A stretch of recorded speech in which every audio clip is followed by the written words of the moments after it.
I'm leaving Carlisle at the start of one of Scotland's friendliest and most unusual bicycle events. Around 1,000 riders will cycle 100 miles through the night. We'll cross from one country to another, from one city to another, from one coast to another. We'll have an unusual feed zone, and we'll have a bit of a rave. Oh, and there's a slalom course too. What's more, this event is completely free to enter, with free beer at the end. This is the 2023 edition of Ride to the Sun.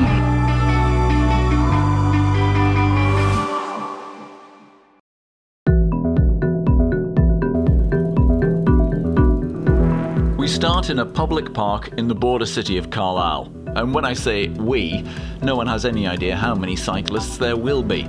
I drove down with Gary, who's one of the organisers, and neither he nor the other man behind this, Fraser, can be sure of the numbers who are coming, although in the past there have been well over 1,000. Perfect. One of our friends described Ride to the Sun as like a cycling flash mob, and I think there's a bit of an element of that, the kind of homespun nature of it. It's not corporate, it's people turning up for the same reasons, just to ride their bike, have a little bit of that sense of adventure because it's overnight and it's a little bit different. I live in the UK, she lives in Belgium, and we both like to cycle, so I saw the event and I was like, do you want to do this with me? And there was not a hesitation. No. She was like, yes, that sounds awesome. So it's fun. So she took the train across and here we are. Many riders travel by coach laid on by an Edinburgh Scout troop, with bikes carefully transported in vans. They also shuttle bags to the finish, which all helps with the logistics. Others come by train, others cycle here. I started in Blackpool this morning, got here, had some dinner, and now I'm ready for the Ride to the Sun. See ya. People have been starting their rides since 4 p.m. Peak seems to be between 7 and 8 o'clock. There's no fixed start time. You'll say I'm a little bit out of my mind. It's a little too late to think right. Got me going crazy. Need you by my side to save me, hurt me. You and I know that you broke me. But here I am thinking of you again. Wide awake at 3 a.m. Wide awake at 3 a.m. This is a ride where you can almost pick the challenge to suit your ability. Many people choose this as their first 100-mile ride. Seems a particularly hard one, going through the night and what have you, but still, it's a very popular choice, largely due to the camaraderie, I'm told, by people who are doing it for the first time. Yes, sure. 3, 2, 1. Right, got you on video and on picture, so there you go. Thank you. This is how most people break down the route. We crossed back into Scotland at 12 miles. In the town of Moffat, the chip shop stays open late just for us. The big climb comes immediately after, and that's halfway. There's an utterly incongruous rave in what feels like the middle of nowhere. In Edinburgh, drunks will be spilling onto the streets as we pass, so the challenge for many people is to time the ride to reach the end just before sunrise. Because you don't want to be late. Sunrise is at 4:27, but you don't want to be too early. That's what happened to me last time I did this. And I just didn't feel like hanging around for a couple of hours. It was cold and, yeah, I was tired. Not fatigued, just sleepy tired, and I missed the sunrise. So, I don't know why I've left even earlier this year. Probably because I'm doing this sort of stuff, but I am quite determined to make it for the sunrise. You hurt me, you and I know that you broke me, but here I am thinking of you again. Wide awake at 3 a.m. Wide awake at 3 a.m.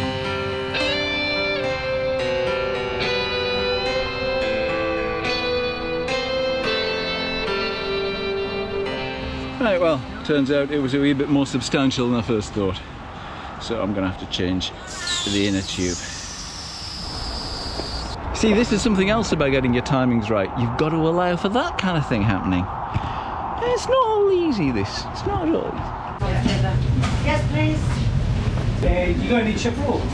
I've no rolls left. Just 2 chips. Yeah, I'll just wait for chips. Yeah, no worries.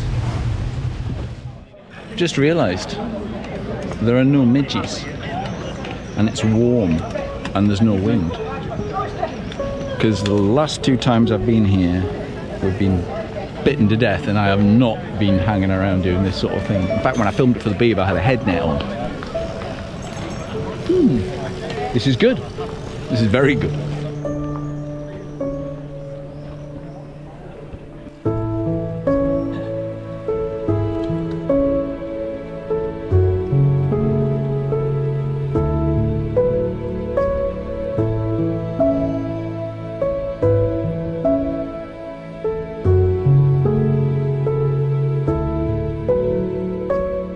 This is the best part of the ride. The Devil's Beef Tub climb is 7 miles long and all under 4%. It's the sight of the white lights behind and the flickering red lights ahead that lives long in the memory. There are a few cars, but from here to Edinburgh it feels a little like a closed road. It also feels very, very special.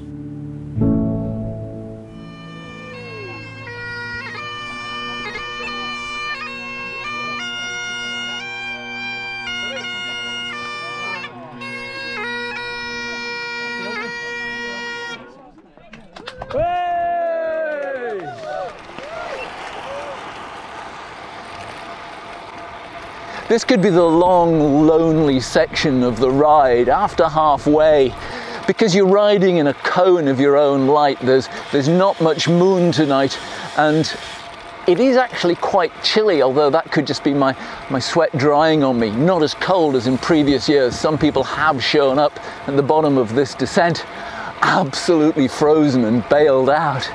But it would actually be a fairly, possibly even a dull section of the ride, because your next interest really comes when you get to a town on the outskirts of Edinburgh.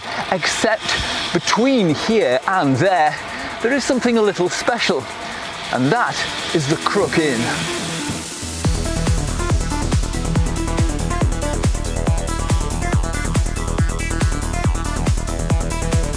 This historic hostelry with a 400-year heritage closed in 2006. The local community bought it in 2016, and this is the first time they've offered refreshments to Ride to the Sun riders. I wasn't expecting this. This could be a new regular thing. Even if my chips were cold, they were welcome, because the hardest part of the ride lies ahead. It's a case of just keep going.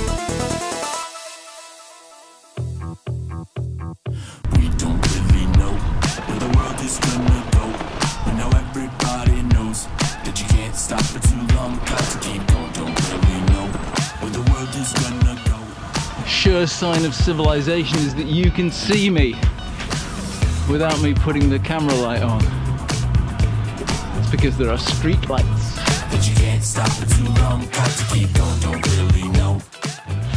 We went through Broughton, which is where I saw those street lights, and I thought, is this the start of civilization? Then we had a completely new climb that I'd forgotten, or completely new to me. I'd completely forgotten it existed.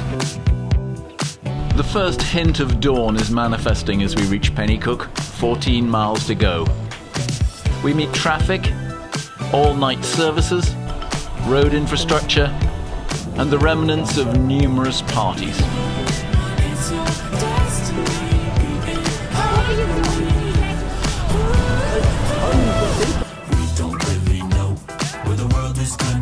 A thing called Ride to the Sun. Ride to the Sun from Carlisle to Cramond. 100 miles through the night.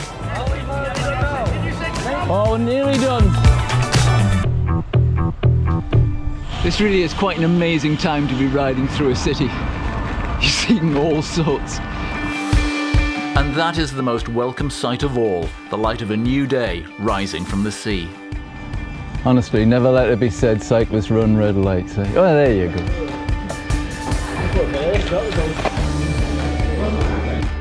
The Kirk Hall at the finish is the first time you see most riders in one place and realise how many of you took part.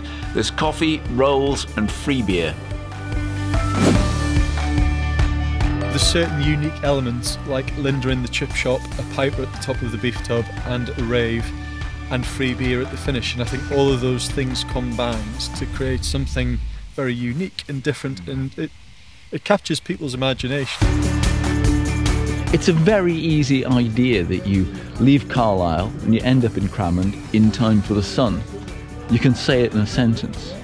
Now, some people complicate it. They have teams, they're all in strips, they have support crews and what have you. But you don't need that. You really just need a bike, a bit of will, and desire to have a good time. And it is a very good ride. June the 22nd next year, we're going to do it again, same format, you know what it's like. So please come back, tell your pals, bring more pals, and let's do it all again.